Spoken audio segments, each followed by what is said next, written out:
Olá, gateiros e gateiras, tudo bem com vocês? Eu sou a Carol, sejam bem-vindos ao Carol Cats. No vídeo de hoje a gente vai falar um pouquinho sobre aqueles gatos que começam a comer coisas estranhas e como isso pode ser perigoso para eles.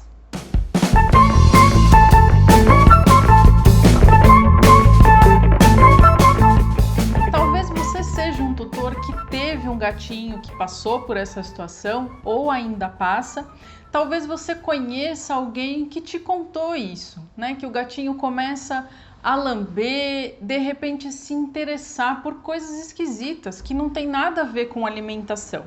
Pedaços de plástico, de borracha, madeira, papel, papelão, às vezes tecidos diversos. Eles podem realmente ficar ali lambendo e, em alguns casos, eles começam a tirar pedaços e até engolir. Às vezes tecidos que soltam fiapinhos, por exemplo, lã, que acabam soltando aquele fio, e o gatinho acaba ingerindo essas coisas esquisitas, que realmente não tem nenhum valor nutricional, né? Não chamariam a atenção como comida, mas ele tem por hábito, a gente repara que ele fica ali, né, distraído naquela situação, lambendo, mordiscando e até comendo esses objetos. Nós sabemos que naturalmente os gatos têm um comportamento exploratório, investigativo, até pensando na questão alimentar. Então eles podem experimentar algumas coisas, testar, né, novas texturas, novos sabores. Mas a gente não pode confundir essa questão natural de explorar com essa situação que pode ser realmente uma síndrome, que nós chamamos de pica. Então, qual a definição dessa síndrome? Apesar desse nome estranho para a gente, né? É assim que ela é conhecida. É justamente esse caso em que o animal começa a comer, né? Começa a ingerir objetos que não têm nenhum valor nutricional. E por que a gente se preocupa com isso? Imagina só, o gatinho está arrancando pedacinhos de plástico, às vezes do tapete, de alguma coberta. Ele pode ficar sugando ali no começo e depois ele puxa esses pelos e aí engole tudo isso. Nada disso vai ser digerido pelo gato. Então, essas substâncias começam a se acumular no estômago. Às vezes elas conseguem passar para o intestino, mas também podem ficar presas ali em algum local. Esse corpo estranho, que a gente chama, pode causar obstruções nesse trajeto. Se for um objeto duro, às vezes um pedaço de plástico pontiagudo, alguma coisa que seja mais rígida, a chance da gente lesionar esse trato gastrointestinal também é grande. Então o gatinho pode comer, né, um pedacinho de alguma coisa que vai ferir esse trajeto. Então imagina só, né? Às vezes um hábito que a gente não se atenta, acha que é só uma mania, alguma coisa assim, mas o que isso pode virar? Se a gente tem esse acúmulo, né, dessas substâncias ali dentro do estômago ou do intestino desse gato, ele vai acabar indo para uma cirurgia. A gente não necessariamente vai ter um prognóstico tão bom desse procedimento, o pós-operatório pode ser complicado e a gente está falando, né, de uma complicação, de uma necessidade cirúrgica. Então é algo que a gente não pode correr o risco, né, sem falar em outras complicações. Quando a gente observa esse comportamento no nosso gato, a gente realmente precisa procurar ajuda, levar ele no veterinário, buscar um comportamentalista também, para a gente conseguir entender o que será que está causando esses hábitos, né? O que pode estar trazendo essa síndrome. E a gente trabalha tudo isso para evitar um problema futuro. A gente não quer que o gatinho fique comendo essas coisas esquisitas e corra o risco de ter um problema mais grave. A gente precisa realmente barrar, não vamos ficar testando, né? Vamos ver se vai dar certo. Não pode, a gente tem que evitar tudo isso. Geralmente, os gatos têm preferência por uma só textura. Por exemplo, eles ficam mexendo e comendo ali pedaços de tecido, mas não necessariamente é sempre assim. Às vezes eles realmente fuçam em tudo e acabam mexendo em várias coisas diferentes, vários tipos de objetos. E a gente sabe também que essa síndrome é mais frequente nos jovens, em filhotes também. E algumas vezes, quando o gato é adulto, né, quando ele passa para a fase adulta, esse comportamento cessa sozinho, sem intervenção, sem nenhum tipo de tratamento. Mas, de novo, a gente não vai correr riscos, ficar esperando que talvez ele melhore sozinho, senão a gente vai intervir. Na verdade, não, a gente já observa isso ali no filhotinho, né, no gato jovenzinho, e já trabalha para tirar esses hábitos. Não vamos pagar para ver. E quais são as possíveis causas? A gente fala de questões do filhote, então provavelmente um desmame precoce pode predispor a esse tipo de situação. Aquele gatinho que foi tirado da mãe muito cedo, dos irmãos, perdeu esse convívio importante, né? Nessa fase de vida que é fundamental ele ficar com a família. A gente sabe até de outras alterações comportamentais que podem vir por conta desse afastamento precoce.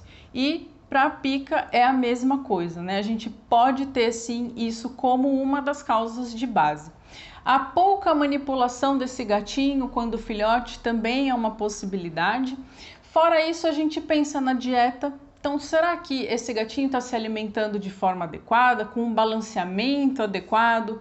Pode estar faltando um pouquinho de fibra nessa dieta como um todo. Talvez isso possa fazer com que ele comece a procurar outras coisas. É uma das possibilidades.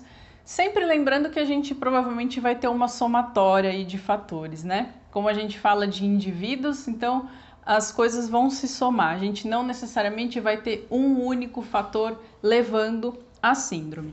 A gente sempre vai descartar questões clínicas, né? Como em todos os problemas que a gente conversa aqui. Então, observando isso, o primeiro passo é levar o seu gatinho para o veterinário. A gente precisa fazer alguns exames, ver se tem alguma doença de base que possa levar a esse comportamento, problemas nutricionais, com parasitas, hipertiroidismo, enfim. Realmente a gente precisa fazer uma investigação clínica para saber se está tudo certo. Se a gente descarta isso, né, não tem nenhuma origem, às vezes até questões neurológicas, ele pode ter alguma alteração neural com relação ao comportamento alimentar, né? Então tudo isso precisa ser investigado. Se a gente não tem nada aí que possa explicar, a gente vai analisar as questões comportamentais. O que o gato pode ter que predisponha esse tipo de hábito? Ansiedade por separação é um caso, né, que a gente precisa investigar.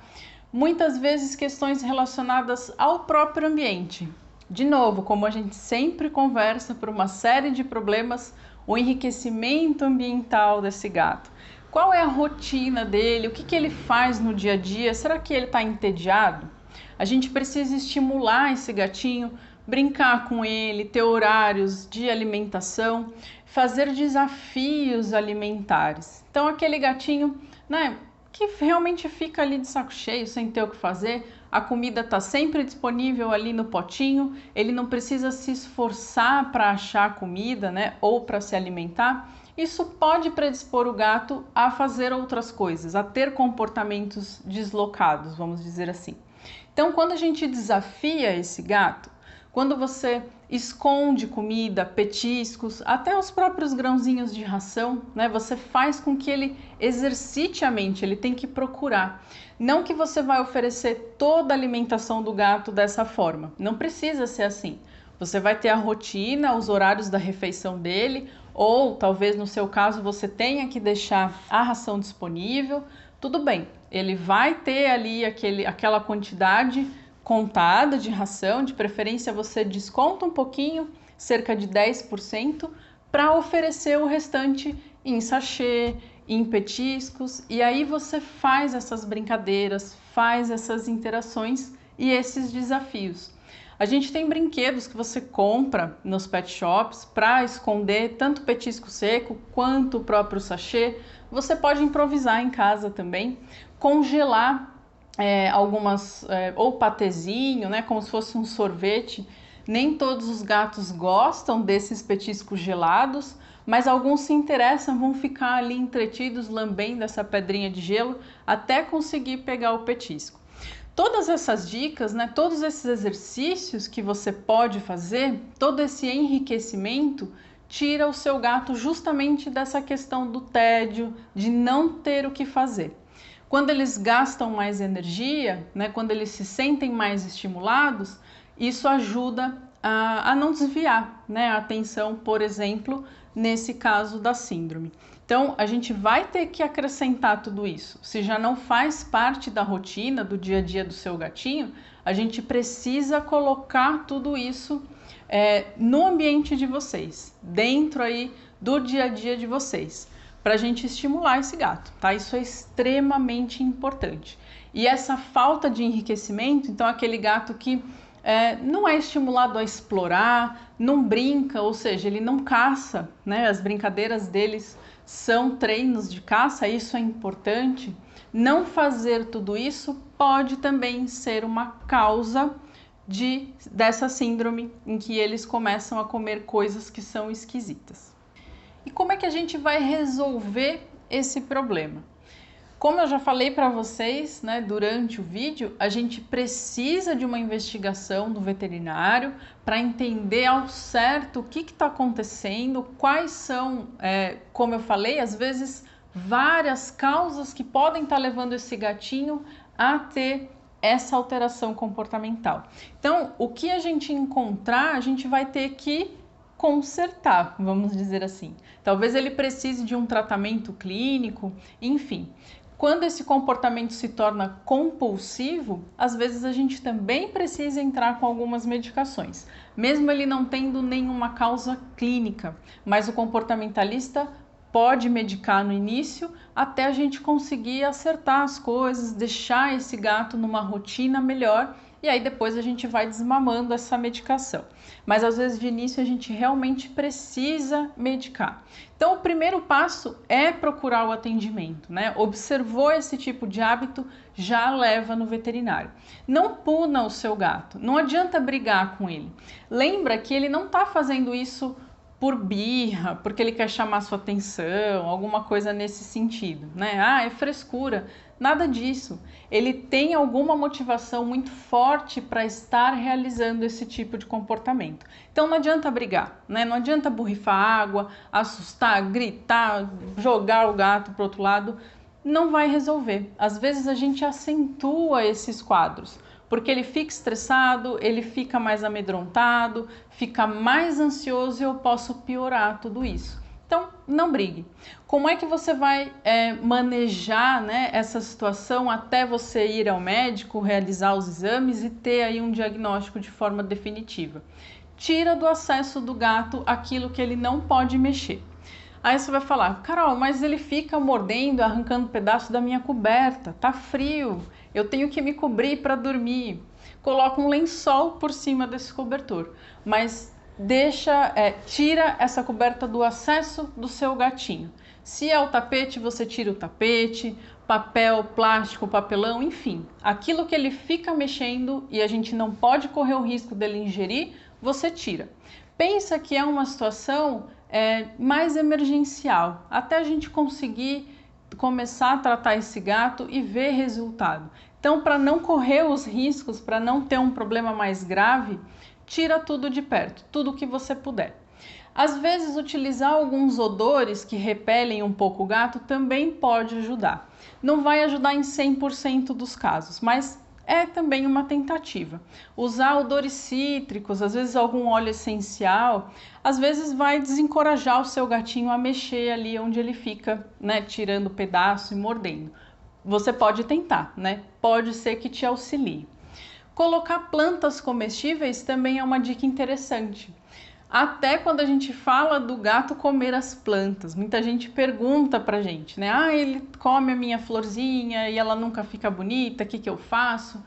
Primeiro que a gente também tem que tomar cuidado com a questão de plantas tóxicas e tirar tudo isso do alcance do gato, mas eu sei que às vezes a planta não é tóxica, só que seu gatinho destrói a sua plantinha e você não quer que ele faça isso. Então ofereça para ele aquelas que ele possa comer. No pet shop, nessas lojas especializadas, até em gardens também, a gente encontra ervas para gato, né? Então os vasinhos já vêm plantados com aquelas graminhas que eles podem comer sem nenhum risco. Você também pode plantar em casa milho de pipoca. O que eu aconselho é só você faça vasos menores em maior quantidade para você poder fazer o rodízio. Se você plantar só um vasinho, pode ser que ele coma tudo e aí você vai ter um tempo até conseguir mais um pouquinho dessa grama. Então plante vários vasos, vá trocando esses vasinhos para dar tempo da gramínea crescer e deixa isso disponível para ele. Coloque em pontos diferentes da casa. É algo que ele pode ir lá comer, que ele não tem problema ele ingerir, nem nada disso. E aí isso também pode acabar te ajudando a desviar a atenção do seu gatinho. Mas o mais importante realmente, até a gente conseguir identificar a raiz do problema e começar a tratar, é você não deixar ele ter acesso a isso que pode ser perigoso. Confie em mim, acredita, a gente não tem que pagar para ver. Então, fica de olho no comportamento alimentar do seu gato, qualquer alteração, leve ele para uma consulta e lembra de compartilhar essas informações com os outros gateiros que você conhece por aí. Vamos ver se a gente consegue ajudar o maior número de pessoas e de gatinhas possíveis. Não esquece de seguir a gente nas redes sociais também. No nosso canal do YouTube e Facebook Carol Cats, no Instagram @vetcarolcats e no Telegram Gateiros e Gateiras. Muito obrigada por assistir e até a próxima!